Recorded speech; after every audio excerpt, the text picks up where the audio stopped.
The world knows and esteems Karen Gaffney, the famous swimmer, conqueror of water and weather. Along with the people around the world, we salute the courage and willpower of a young woman who refused to be told what she could not do in every arena, from the classroom to the English Channel. But today, we celebrate and sing Karen Gaffney's even greater accomplishment. No one in our time has been as eloquent and articulate in word and deed about what men, women, and children with Down syndrome can do. No one has shown so bravely and inarguably that any cultural bias about Down syndrome is wrong and unjust. With deep admiration for her flinty willpower, with reverence for her adamant courage, and with immense respect for the way she has insisted on the holiness and limitless possibility of every life from the breath of the Creator, the University of Portland humbly presents Doctor of Humane Letters, honoris causa, on Karen Gaffney of Portland, Oregon.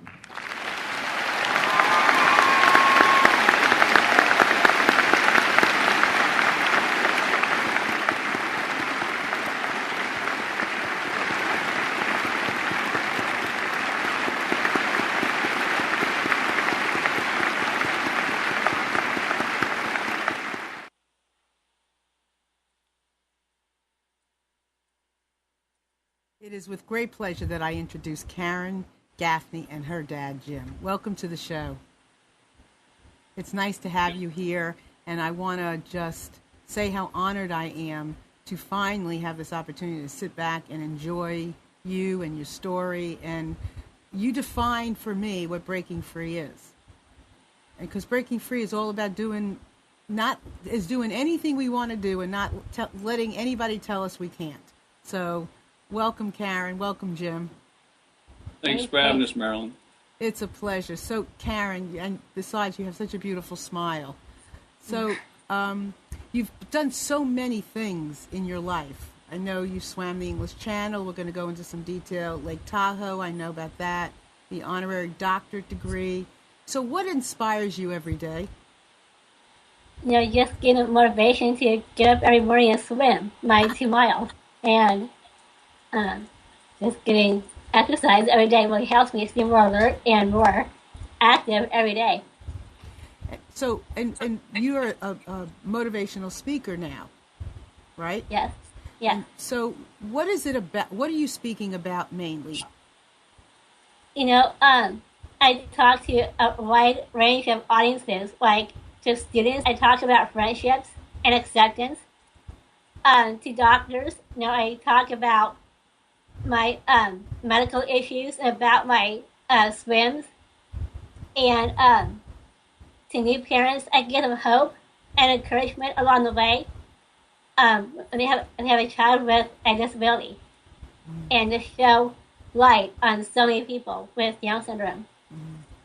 So anybody can do what you're doing. Yeah. Pretty much, right? That's what you Yeah. believe. You're out there showing what you're doing and saying, look, if I can do it, you can do it. Exactly, yes. Right? So, Jim, welcome. Marilyn.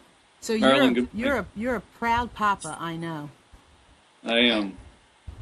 So what is it about your daughter that just tickles you so much? She's doing things they said that she wouldn't be able to do. They said in the beginning that we would be lucky if Karen was able to do some of the things that we can do. And as her story is unfolded, she does some things that you and I aren't able to do. I was never a distance swimmer. I did swimming growing up. I was lifeguard, that kind of thing, but I was never able to do distance swimming. And I was memorization, for example, is another great skill of hers. It's a lost art, and no one you just don't see people that memorize things the way that we used to when we were in school, and then to stand up in front of large audiences and to be able to give talks without ever having to look at the notes. Or in the beginning, she didn't even keep her notes up there with her, and so. She's doing some things that you and I can't do. Not because we couldn't if we wanted to, but because she works so hard and is so determined to make use of the talents that she does have. I think that's that's really important, is to be able to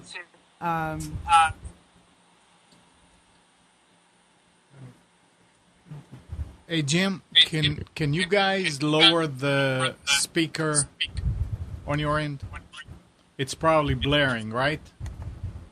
It sounds good to us, but let me See if you can lower it some, because it's feeding back into the microphone. So just on the lower right where you have the volume, just lower it a little bit. This isn't my laptop, and it's different than.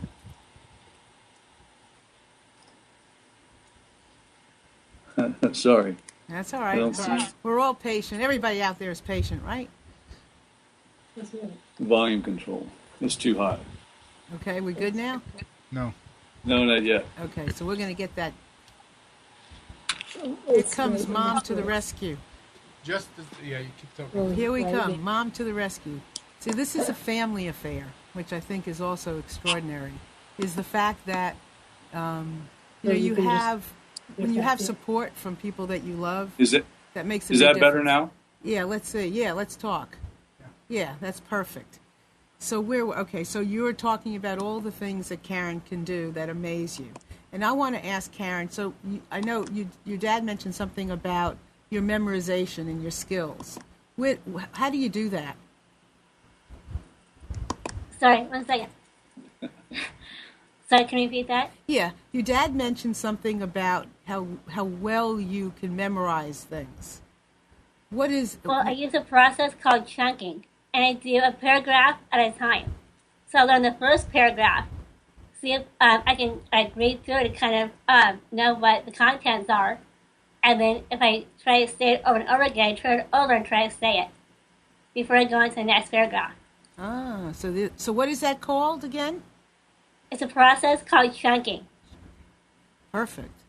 Okay. And One paragraph at a time. One paragraph at a time. And you get to know the paragraph.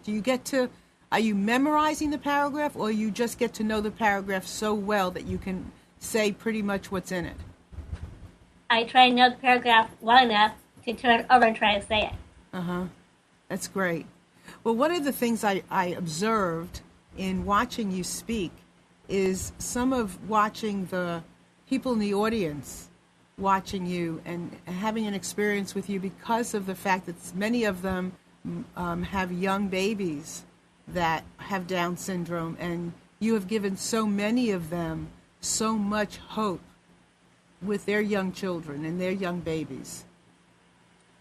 Right. I try to encourage parents to give them hope that their child with Down syndrome or other disabilities will shine for them, and it's their precious gift in life. Mm-hmm. Don't ever give up on your child. They're your precious gift.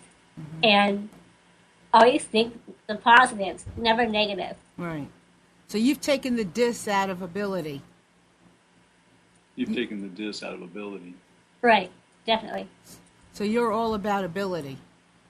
Right, all about ability. So isn't that everybody check that out for a second. Isn't that what it's all about for all of us anyway? Sometimes we focus too much on what we can't do, the dissing part, as opposed to the ability part.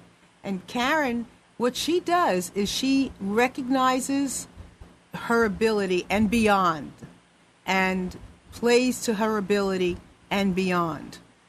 And she has just completely taken out the word dis, which is a great lesson, isn't it, Karen? Yeah. So Jim, when Karen was born, and you recognized that she had Down syndrome, what was that like for you, and what did you and your wife do? Well, for me personally, I didn't even know what Down syndrome was, and so I really didn't have any preconceived notions of it. Barb and I'm the oldest of 7 children. Barb's the third of 11. We both felt like we'd already raised a family before we started our own, and so we just dealt with Karen as an infant, and then as an adolescent, and and just dealt with the situation and did the things that we had learned with our younger brothers and sisters. So we weren't so focused on the end as we were just with the immediate needs, and did what came naturally to us. We just raised our child. So you raised your child. You didn't focus on this part. No, I mean, in the very beginning, a lot of the features of Down syndrome present themselves later on. I mean, it was very clear that she had Down syndrome at the beginning, but when you're on a bottle and napping and those kinds of things, it's not very different at all. There's really little or no difference. And so, we just raised our child, and then Karen has a brother that's 2 years younger. We raised our children. Wow. I want to suggest to everybody out there, if you would like to call in, you want to ask a question, you're curious about something, please feel free to do that. We'd love to have you. We're inviting you to do that. 919-518-9773. Or if you're somewhere and you'd like to, Skype with us, you can do that as well. At computers, that's plural, 2, that's the number 2, K, voice. Because we'd love to hear from all of you. I mean, many of you have different experiences that you might like to share, or questions. Maybe, you have somebody with Down syndrome and you'd like to ask some questions to Karen. I know that she's here and she'd be more than happy to engage with any one of you. And if you're listening to us and you're not signed into our chat, please do that. To the right of our pictures, you'll see a little line, and you can put your name in there and then just say okay, and you'll be part of the chat, and you can write your comments in there if you like, and ask us questions. We'd love to hear from you. So Karen, you talk a lot about inclusion. What does that mean to you? Inclusion means including all people with disabilities. Inclusion for people with all abilities. All together. Right. So what does that teach when we include everybody together? What does that teach us? It means feeling more accepted and more involving everyone with a disability. Mm-hmm. And yeah, I would agree with that. I think we all learn from each other. I mean, we learn skills from each other. I mean, you have extraordinary skills, as your dad is saying, that I would love to learn from. And I have skills that you could learn from. And then the humanity part. I mean, when we take people out of living together and separating people from each other, I mean, we're not learning how to live together. And I think that's so very, very important. What about our teachers in our schools? Are they being taught? Are they being taught how to teach in an inclusion? Yeah, they help. They really helped me by giving me extra material to study for the next week's assignments. I spent 5 hours a night doing homework with Mom, and I was really dedicated back then in high school. Mm. So they were very helpful to you. Yeah. And they did support you, and they did take the time to, maybe they knew that you had certain needs, and so they helped to figure that out and helped to, help you with that. Right. I also had a teacher's aide in my class who would sit in the classes with me and help me take notes. And when I spend time taking notes and sending them home, I try so I can keep up for the next week's assignments. Mm-hmm. So were you always included in regular classes? Yes. Always. So you never were in a special ed class? Not special ed, all included in classes. And how was your social life growing up? I have a great social life. I have a lot of friends with Down syndrome and other disabilities, and I used to belong to a theater group called Fame Academy, and they do a lot of Broadway musicals all over, and I used to love being a part of that. Oh, so you like to act, sing? What do you like to do? Just anything. Of course you do. Of course you do. Yeah. You like everything. Definitely. So you can sing too? Yes. Only in the shower. You do that in the Okay, pool. so in the where? In the pool as well. Okay, Yeah. Okay, great. We can hear her singing in the shower in the morning. Well, I think it's really, those types of things are great, especially to help you when you want to be out there and on stage. I mean, taking those kinds of courses are really good preparation for you to be out there. And, because when you're, as a motivational speaker, you have to have some drama to you, some expression to you. So I think that's been a very good choice on your part. Plus, it's fun, I'm sure. There isn't a major musical that Karen doesn't know every actor and actress and supporting actor and actress, every song of the set. She's a romantic, an incurable romantic. Is she really? So Karen, what do you do? What's your job? Is your job this, or do you have another job? Well, I work part-time on Tuesdays and Thursdays at the Edwards Center here in Portland. And this center, serves clients with intellectual disabilities. And they do a lot of fun activities that they have planned for them.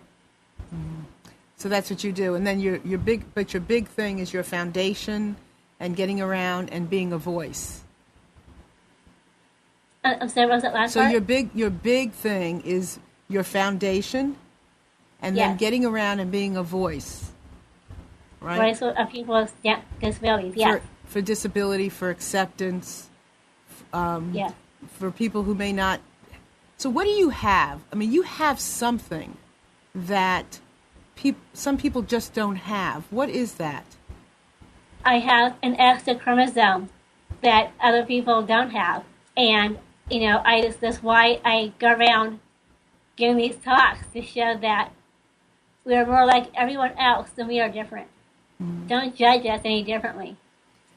And when did you realize that you were this person? When did you realize, or how did you realize that you were this person who could be a voice for other people?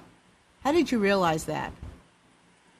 I think growing up, I realized that I want to be a speaker, a motivational speaker, to show what it is possible for everyone with a disability. So you must And I have, always want to advocate for that. so you must have seen a lot of things growing up that you liked and some things that you didn't like.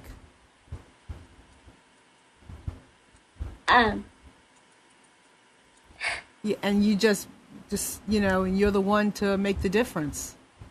Definitely. So what's it like in the water for you?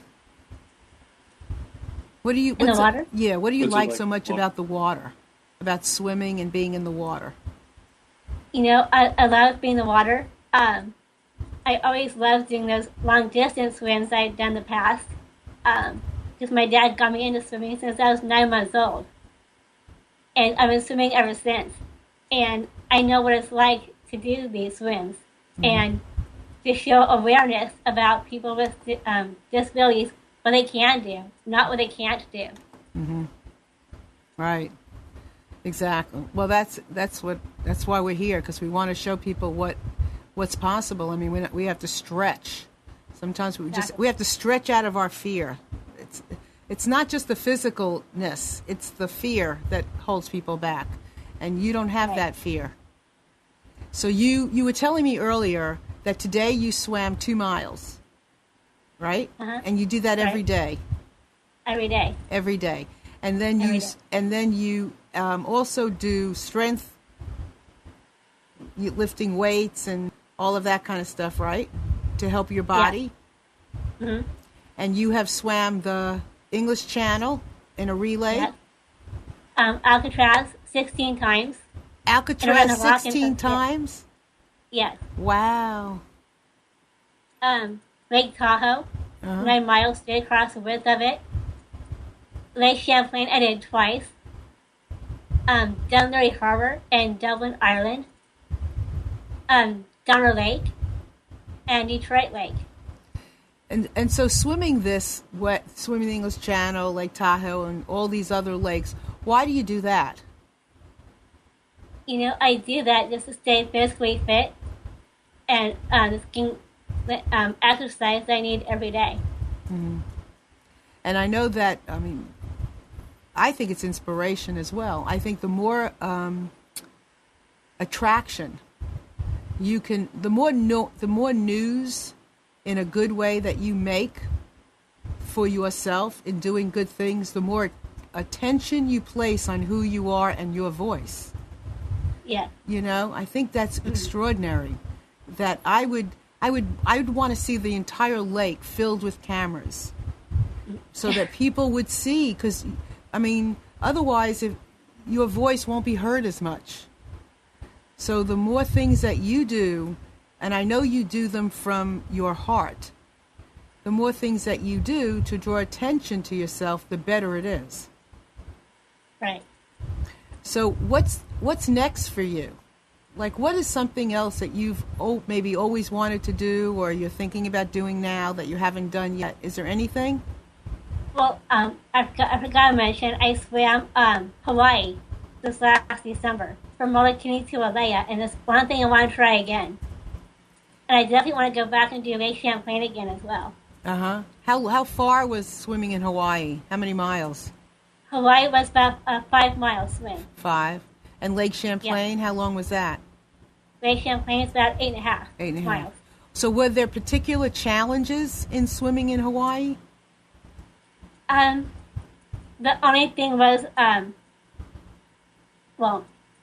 it was a really boring swim, and I really enjoyed doing that. Uh-huh. But I don't think there are any challenges out there except for the lake that kind of took me to get from Molokini to Alea. So it's just magnificent. Right. And what about Lake Champlain? Is there anything unusual about swimming there? Well, my second attempt across Lake Champlain was a lot harder because of the weather conditions and the rougher the water was the second time I did it. Mm-hmm. That's great. Yeah, I watched your face when you got done in Lake Tahoe in that video. Right. And so what were you? Do you remember what you were thinking when you got done with swimming Lake Tahoe and you came out of the water? What were you thinking? I really felt great after Lake Tahoe. I was really stiff after that swim. I had pacers in the water swimming with me, and that really helped me too. So I got to talk to them when I was swimming, like on breaks and everything. And, it just really felt good to me. Mm-hmm. And how far was that? That was 6.5 hours. 6.5 hours? That was 9 miles straight across Lake Tahoe. Uh-huh. 9 miles. And how long does it take you to swim 9 miles? That was 6.5 hours. 6.5 hours. And you took breaks. So to arrange for something like that, what do you have to do? I mean, to get the pacer and to get all that going, what is entailed in that? Well, I had to increase my swimming and increase my weightlifting, and we went over a few weeks early to get acclimated to the cold water so I can train every day. Okay, and then what else? What about getting the camera people out there? Are they just waiting for you to take your next swim? Are they always ready for you? Right. We had someone on this Will Skimmerhorn from Virginia came out and spent a whole week with us and helped me train and took shots of me and interviewed me about the swim. Mm-hmm. That's good. Most of our swims aren't recorded. We did have photographers for the channel Relay, and then Will Skirmhorn, who has done a lot of educational videos for Down syndrome. This was his first documentary, and on his own he came out and spent actually 3 weeks with us in Portland, and then he traveled with us to Tahoe and was there for all of the time.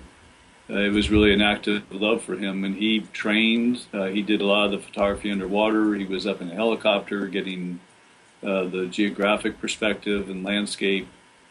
He really put his heart and soul into it, and we're lucky to have that accounting of what Karen did at Tahoe. Yeah.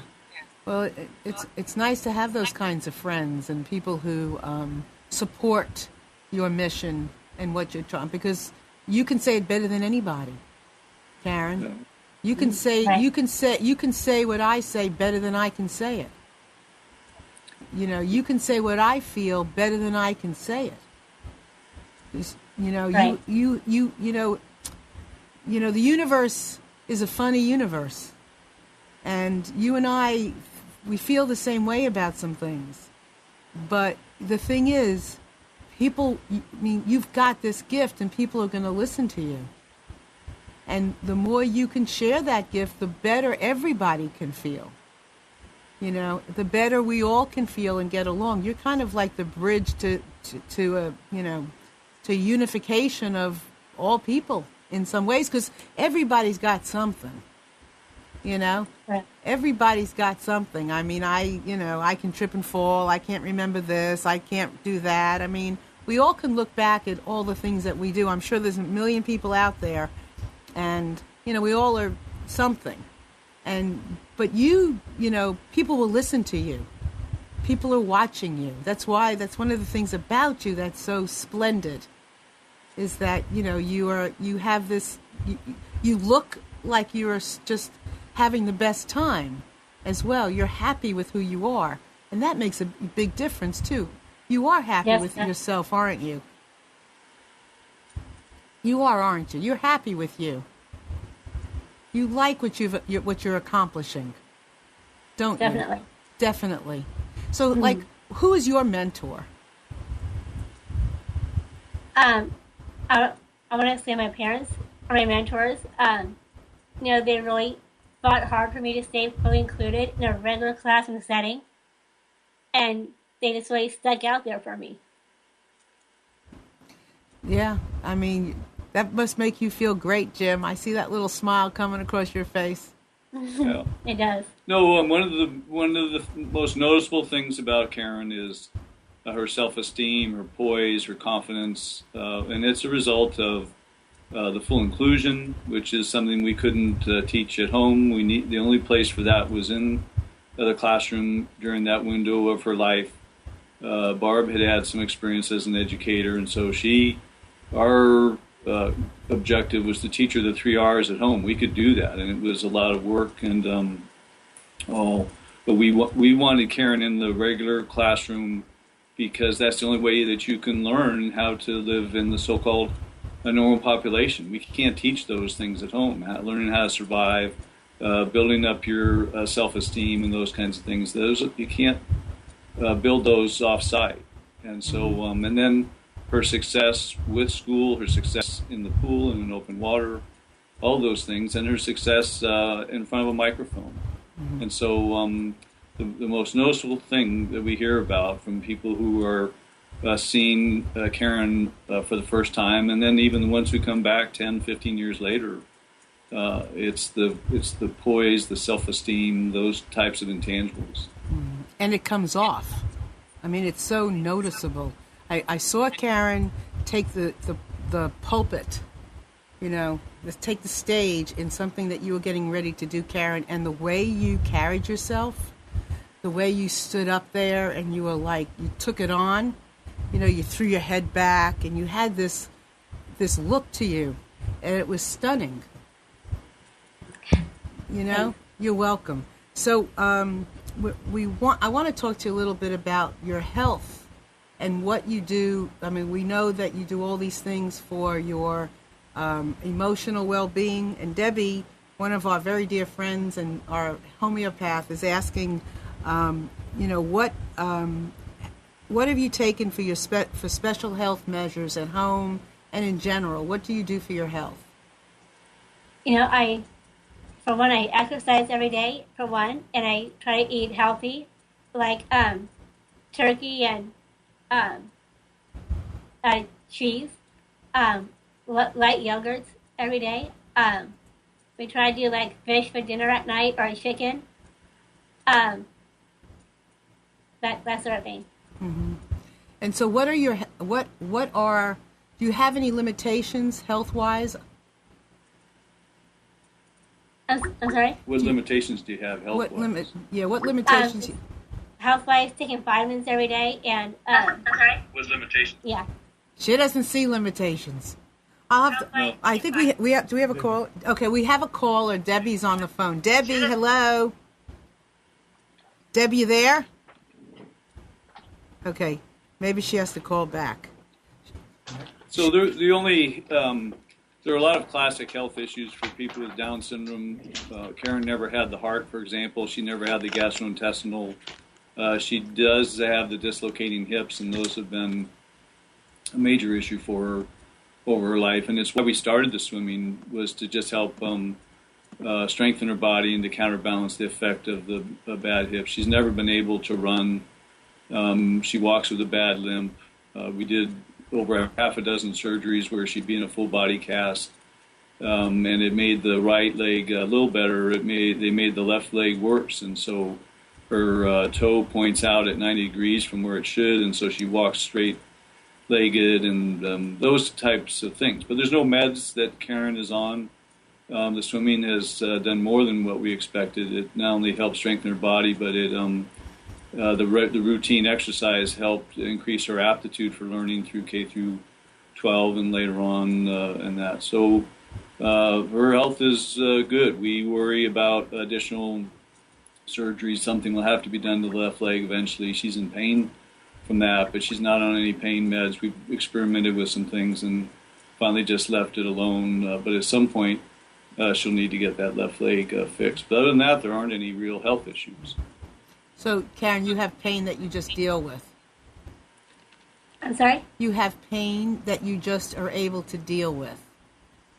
Yeah, sometimes when I swim, I can feel it. You can feel But it. sometimes I can't really admit it. Uh-huh. So what do you do with the pain? Sometimes I just have to deal with it. How do you deal with it? Exercising every day on my legs, and that really increases the physical aspect of it. Mm-hmm. But you just deal with it. You just, Right. Uh-huh. She doesn't like to talk about it because she doesn't want more surgery. So she swallows the pain. Mm-hmm. And that's not ideal, but it's part of the mental toughness that she has. Yes, she has a big mental toughness and a heart toughness. We think it also has something to do with her success on the long swims, is that there's just a mental toughness about her dealing with the types of things. The big open water swimmers say that the open water swimming is at least half mental and only half physical. And our experience with Karen in the open water is that that's really borne itself out. So good to hear. All right, we have a caller, so hold on just a second. Debbie, you there? I am here. Can you hear me? Yes, we can. Okay. Well, I'm just listening in total amazement and awe in the strength and the support of the family to bring you up to this level of accomplishment. And I'm hearing lots of different things, like right now about leg pain, and that is from congenital pain rather than pain from swimming. The swimming is actually helping your muscles. Am I hearing that correctly? That the swimming is helping your muscles? Yes. Okay. So your pain is not cramps or something from swimming, it's more from birth. From Right. from the surgeries that you've had, or something else? I think it's basically from the surgery. Okay, so you're dealing with pain from surgeries, yeah. Mm-hmm. I mean, dislocating hips are when they don't seat all the way into the hip. So the femur never turned at the angle that they need, so it rides on the edge of the socket. And that's been corrected a little bit, again, in the right leg more than the left. But you basically, after you go through the cartilage, you have bone on bone. And Karen's very near that in the left hip. And so as long as she can deal with it, we'll leave it alone. But at some point, we know we're going to have to do something to fix it, probably with an artificial hip socket. And despite that, you're able to swim. That's totally amazing.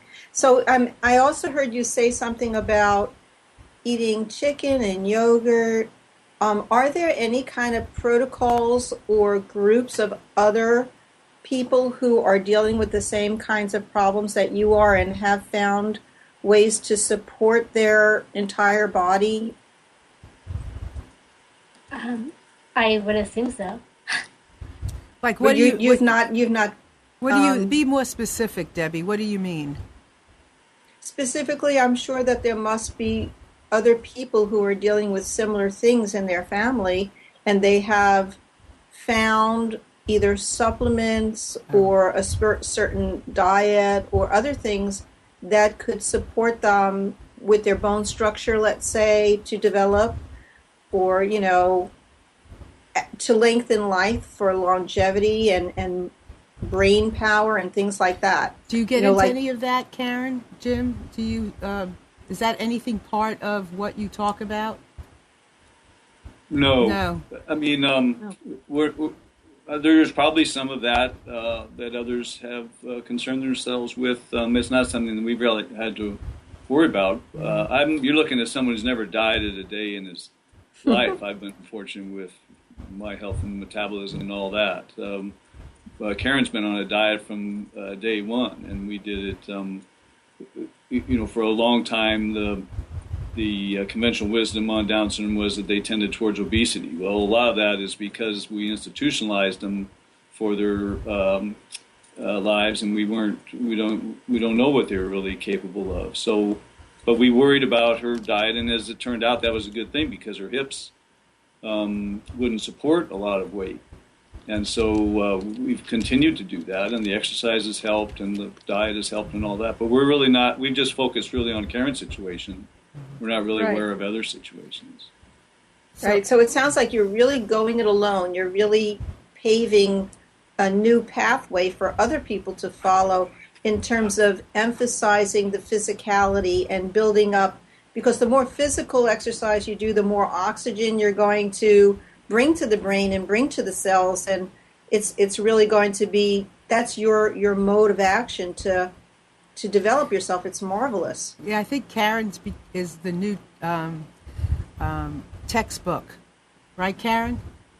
Right. You're the new textbook. And just tell me a little bit about where you speak as a motivational speaker, and what is your message? I speak all over nationwide. Like states and also out of the country, like Belize, Singapore, Malaysia. I was just in Trinidad and Tobago this last March. France, about England 4 times, Dublin, Ireland. Did a conference there. Amazing. And Debbie, early on, Karen was saying that she really can speak to any group about inclusion. She's got a big job ahead of her because she's not just speaking. She's speaking to the parents who have children with Down. She's speaking to people with Down. She's speaking to doctors because what was and what they thought what was, it isn't because Karen's talking about the way it really is. So she can be talking to anybody about anything. So she has a universal message. Is that right? Did I say that correctly? Yeah. Yeah. Good. Good. And her message is primarily just to tell her own story. Mm-hmm. There are other situations like Karen. They're all different, but there's a whole group of people like Karen that have been successful in their lives that happen to have the Down syndrome, and it's all new data because this is the first generation of people with their condition that weren't wholesale institutionalized at birth. So we're finding out all kinds of things as we go along, and so Karen's primary mission is just to tell her own story and to keep making as much of her life as she can. Right, to live her life and to talk about it. See, that's where we're the same. Because I want to live my life and I want to talk about it. Even if I make mistakes or lessons, as I call them, I feel like I'm the experiment. But we have to do that, don't we, Karen? More people have to be out there living their life and talking about it. You know? I'm sorry? I said more people have to be like you, out there living their life and talking about it. Because our personal stories are what people need to hear. Right? Right, definitely. Okay, we have another caller. Hold on. Hello?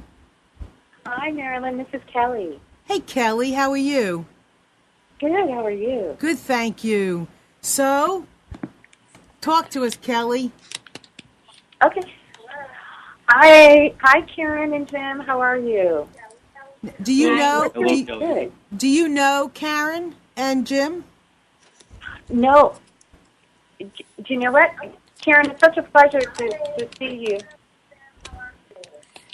Okay, Kelly, can you walk away from your computer so we can hear you better? Yeah, Whoops. oops. And then hold on Is one this better? second. Yeah, hold on one second. Debbie, if you're still there. I'm here. Okay, thank you. I didn't want to dismiss you. Just hold on. Thank you. Kelly. Do you want me to hold on? You can if you like. Kelly. Sure. Is this better now? Yeah, talk up a little bit louder if you can. Okay. Okay, great. Can you hear me now? Yeah.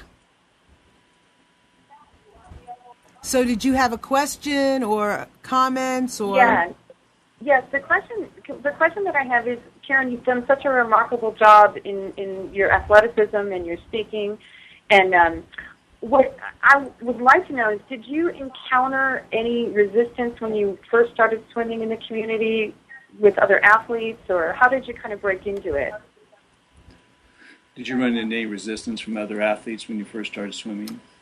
I don't believe so. Karen started so early on the swimming. She was 4 or 5 when we started.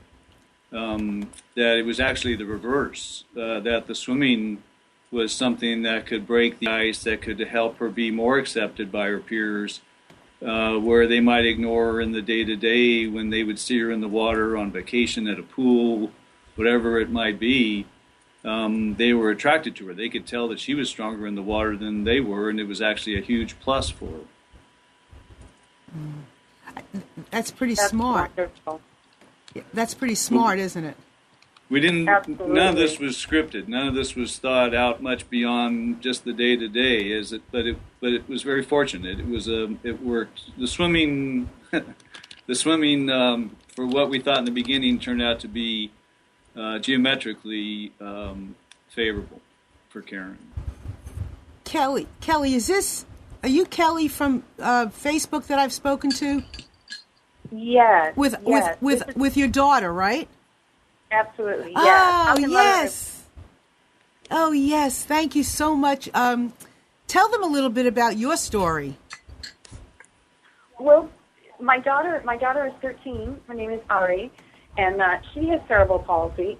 And so we started running together. I actually push her in an adaptive running chair, and we do endurance racing. So Ari had always wanted to run with myself and her older brother and sister, and we finally were able to make that happen about a year ago.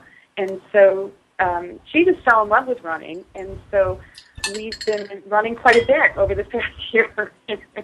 And we're doing, Ari turned 13 in April, so now we're running 13 half marathons to celebrate her 13th birthday this year. And you push her while you're running. Yes. Uh-huh. Yes, I push her in an adaptive running chair. Is she listening to the show now, Kelly? She is, yes, and I apologize that my technology is on my phone here. It seems to be a little difficult. I'm sorry. No. I'm so glad you called in. Hold on one second. So, Karen, I saw something that Kelly wrote about her and her daughter, and she's running with her daughter. As she said, she has cerebral palsy. And I invited her to call in today because I knew that you would be such an inspiration for her and her daughter that I wanted you all to connect. So I'm so delighted that Kelly took the opportunity because you are such an inspiration, and here she is. So I just want to thank her so much for doing that. Yay, Kelly. Oh, Kelly, thank you what's your daughter's name? Jim is asking. Her name's Ari. Ari. Yeah.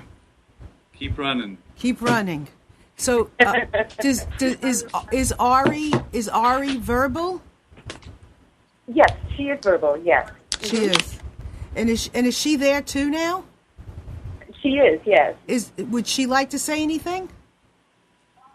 Is there anything that you wanted to ask Karen on? No, what breakfast she has. She wants to know what breakfast you like to eat before you swim, Karen. What kind of breakfast do you eat before you swim? Usually it's cereal or eggs that have protein in it. Did you hear that, Kelly? It's the breakfast of champions. Yeah. Absolutely. Absolutely. So, so let me ask you, Kelly, what inspires you? What would you share as a parent that's inspirational for you? I think,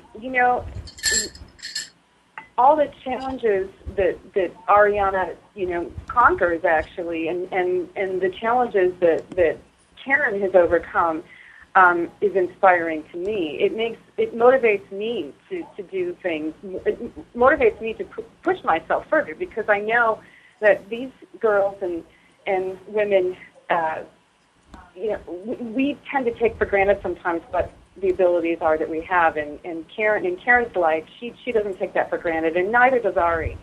So it's inspiring to me. You're so right, because and I think we touched upon it earlier, but I think you just said it so much better. We take things for granted, and whether it's our gifts we take for granted, but we don't take our disabilities for granted, because we all look at the things that we can't do.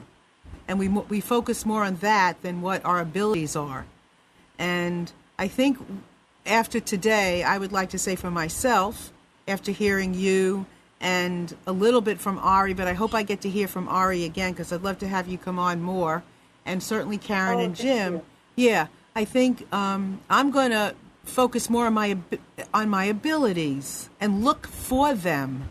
We have to look for them to see them sometimes, wouldn't you say? Oh, 100%, yeah. Mm-hmm. Jim, you agree we have to look for our abilities? Well, and that's what people with so-called disabilities do more naturally than the rest of us. I don't mean to generalize, but people with disabilities who embrace life and who really accept it and want to make the most out of it, they develop the talents that they do have. They overdevelop them. They take them beyond what you or I do. Even though we could do the same thing with those talents, we don't have to, so we don't. They do it to be as good as they can be, and they compensate for the so-called disabilities that they have, and they do it naturally. That's what's so inspiring about them. Right. I mean, even, I know that if you're blind, then your hearing is going to be like super duper charged up hearing, You tend to do that. So if people can do that, then we can do that. I went to high school with a young man who was blind, and he could see as well as any of us. He just saw differently. He saw with touch. He saw with hearing. He developed his mind beyond what the rest of us did. He could keep track of who was in the room by the sound of the shuffle of their feet, by the aftershave they were wearing, those kinds of things. Mm-hmm. They overdevelop other talents that they have to compensate for what they don't have. Right. Hold on, Kelly, okay? Are you in a hurry to get off? Oh, no, I'm okay. Okay, good. Karen, what would you like to say about the things that we're talking about? I'm sorry, from some of the things that we're talking about now, did you have anything that you wanted to add? Just my main message, just to encourage a lot of people to do the very best they can. Mm-hmm. And, to stick with positives. Mm-hmm. And just try to be yourself every day. Mm-hmm. Absolutely. Do you have a favorite quote, Karen? I do. It's from Margaret Mead. We can change the world. Indeed. It's the only thing that ever has. So can you repeat that one more time? we can change the world.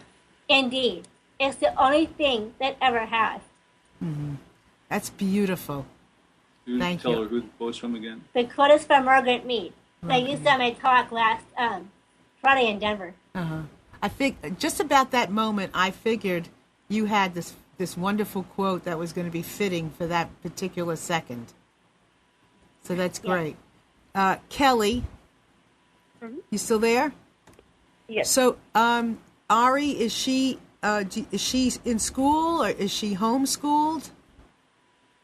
She will be an 8th grader in junior high this year. Mm-hmm. And she goes to school? Yes, she does. Unlike Karen, she's not fully included. She has participated in special education programs, a learning handicap program. So I think it's wonderful, Karen, that you were able to complete your education fully included. And your parents, I commend them for doing all that they did to ensure that for you. I wish more children were able to have a fully included education.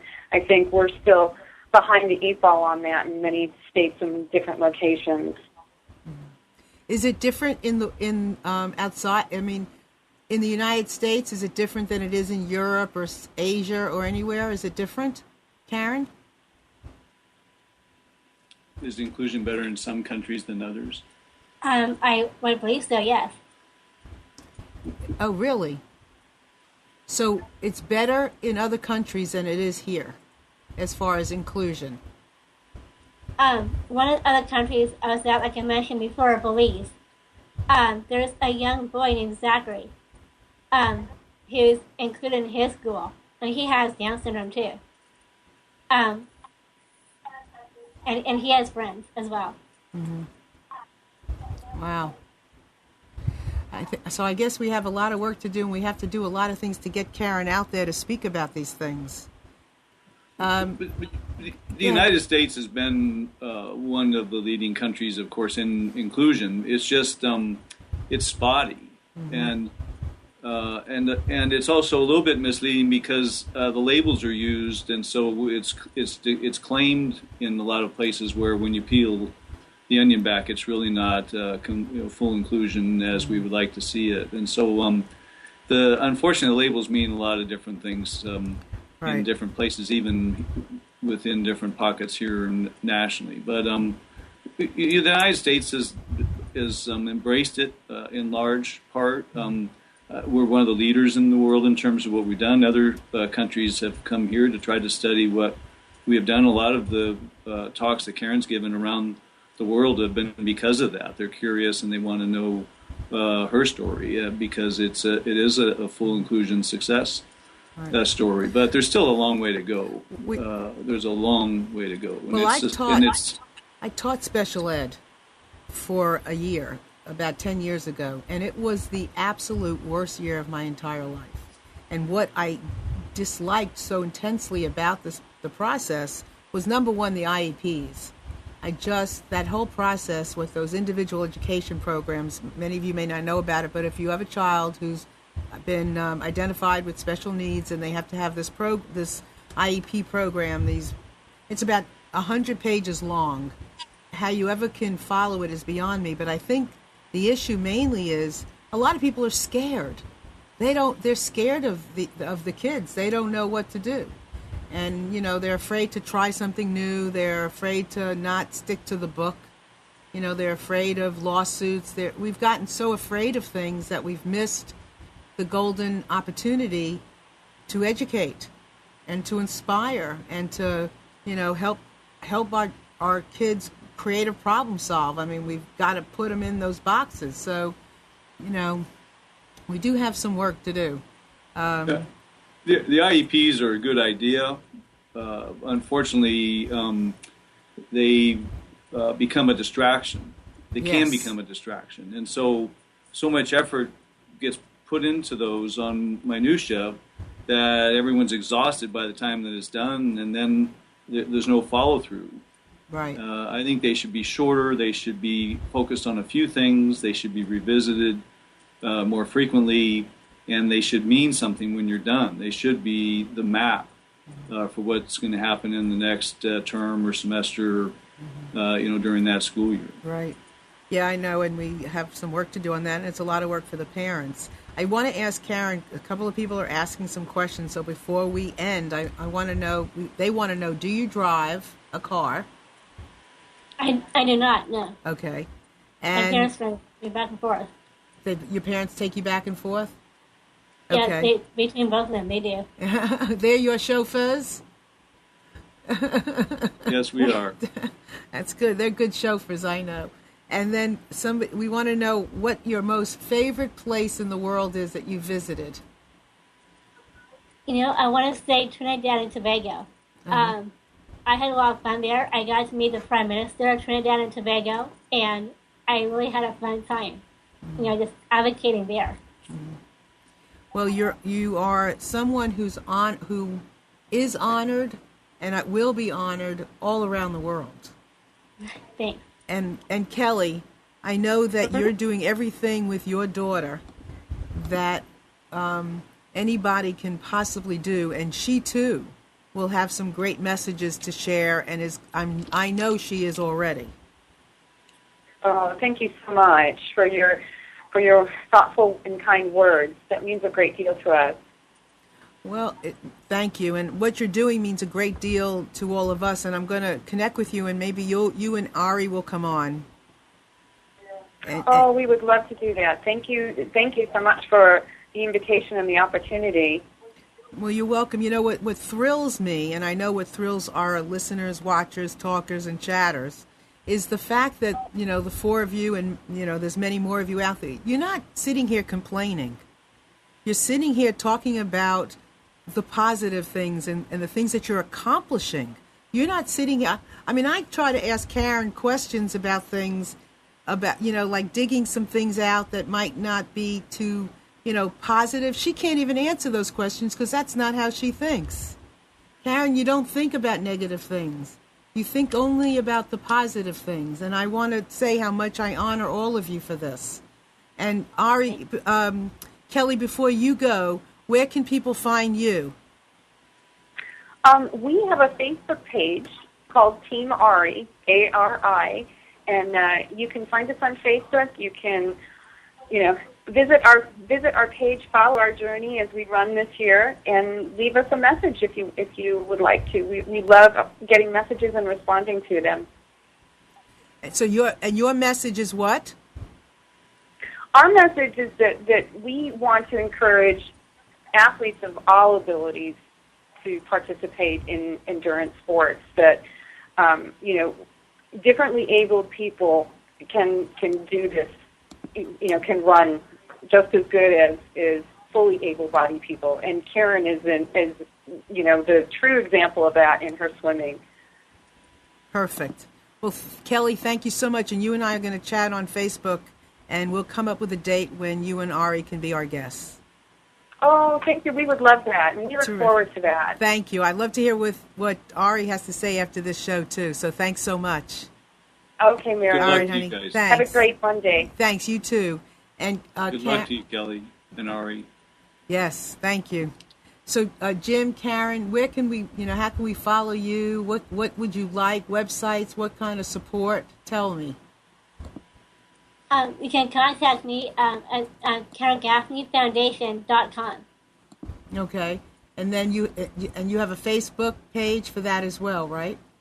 Yes. Is there anything you want from our listeners to do, or anything, any final messages you want to leave with them? I just want to leave with a message that we can do anything that we set our hearts and minds to. Just think positive and try to do the very best that we can. Great. Perfect. Well, I got the message. Jim, anything from you? No, Karen said it just right. Yeah, she does that for sure. Well, she's got it. She's got it down. So I want to thank you all very, very much, the two of you, for joining us. And please thank Barbara for helping to set this up, Karen's mom. It's been an absolute delight and a pleasure to get to know you and to have you here. And Karen, you are really, you really define special. Thanks for having us, Marilyn. It's been a pleasure, and I thank everybody out there for sharing this time with us, and we look forward to having you next week for more time. And I'm done. Thank you. Everybody have a wonderful Monday and a great week. Bye.